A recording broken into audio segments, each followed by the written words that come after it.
Hey everyone, Times Rhymes here, and G4TV, as of the 20th, has went on their holiday break, but it's the last time they'll be on holiday break. They are now, I guess, defunct, if you will.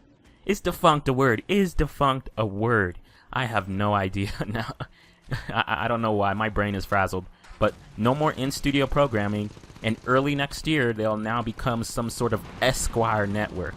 And I want to get your all opinion on this. Spread this video around if you will, or if you want, because there's gamers everywhere who have at least watched G4 once. Now, we all miss Tech TV, right? And I actually used to watch Tech TV. I didn't really watch much G4, although I do remember old school G4 programming, you know what I mean? I mean, let's go back and look at some of the Tech TV programs. GameSpot TV and Extended Play. Not X-Play, Extended Play. Wired for Sex, Unscrewed, the Screensavers. Come on, we remember these, right?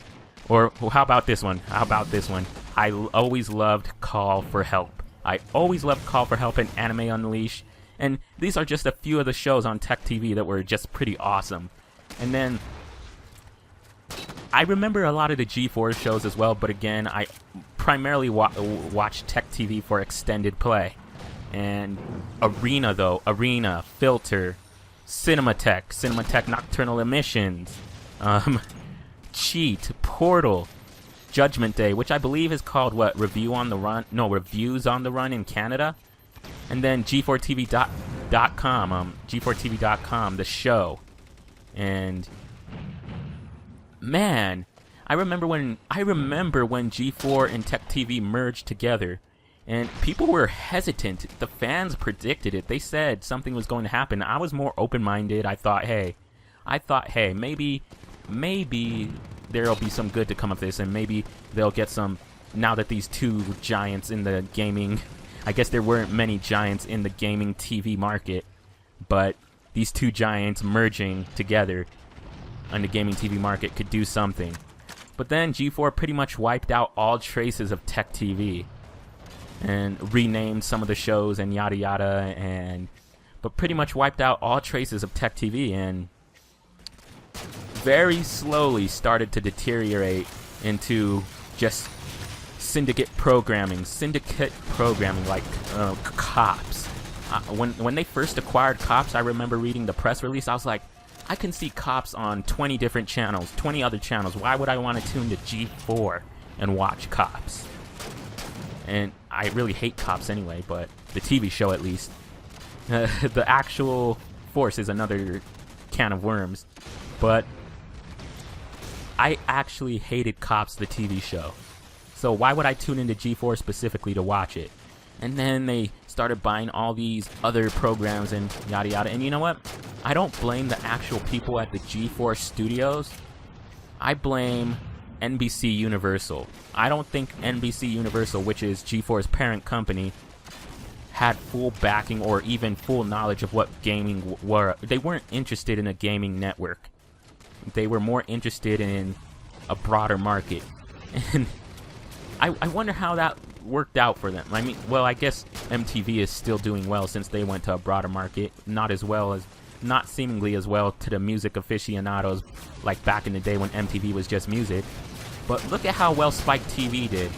When they first turned to Spike TV, from TNN to Spike TV, they were an all-man's network. And even though they're still called Spike TV, they sort of went away from the all-man's network and rebranded themselves as well. So when networks rebrand to like this description that G4 is going to become the Esquire channel now, it's an all-male network or heterosexual male network, whatever this description of the Esquire channel is going to be, they never usually work out. They never usually work out when these channels try to be all man, all this. But I don't know, the gaming G4's heyday, and I guess I'm sort of implying Tech TV as well, but G4's heyday was just so amazing. I mean, it was just an entirely gaming channel.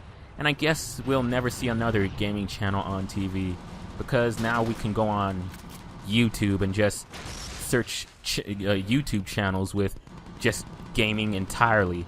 Machinima, Rooster Teeth, the Game Station. So you don't. Yeah. But the thing about G4, and I'm specifically speaking about G4 now, is that it was 30-minute blocks of entertainment. You know what I mean? It was so unique. I guess part of it was that it wasn't getting the ratings. Somewhat. I guess gamers didn't really watch gaming on TV. But I also think that's due to not a lack of interest, a lack of interest, but not properly marketing yourself to the gamers. And I don't feel as if NBC Universal had full backing of G4. I honestly don't think that they did. Now, it sort of went down when they got rid of Arena and Portal.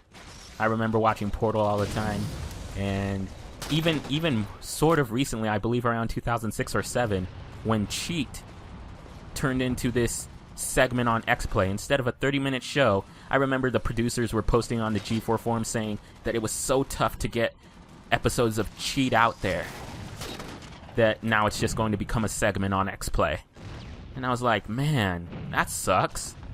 And then again, I hashed on this in one of my other videos, but when Adam Sessler left earlier this year, and then when Kevin Pereira followed him out, and it just sucked, man. It just really sucked. I don't know. I don't blame anyone in the actual G4 studios. I think they were just doing their jobs and taking orders from the executives up above, you know what I mean? Those executives that don't understand shit, but just are in it for the paper. And granted, paper is good, but there comes a time when you should just, I think, really look at what your fans want. Ninja Warrior got popular, but I didn't really like it myself. What other generic programming did they have? I guess Ninja Warrior wasn't really anywhere else on American television. But Cops, I guess I already discussed that. Cheaters. Again, I could watch Cheaters on 20 different networks. Why would I want to tune into G4 to watch it? They just never really had a solid backing from their parent company. And at least from a fan standpoint. And it's going to be sad. I want to see where people like, well, I guess Candace Bailey never really seemed like a gamer herself. And I don't know about Olivia Munn, but everybody seemed to like Olivia Munn, and when she left, it was a big deal. But, oh, Sarah Lane. I remember Sarah Lane back in the day, and oh, man. Damn, man. I mean, it's really tough, I guess. It's really tough. Because you grew up with this whole thing, and I guess now that it's actually going away. But then again, I'm always open to change, but it's not like G4 is staying. They're becoming the Esquire channel. It's not like they're staying. But if you remember, like, just old segments, you know what I mean? Like ATN After Hours, where you would actually look for uncensored bits, or it came from eBay, and these are old segments. These haven't been on Attack of the Show in a few years.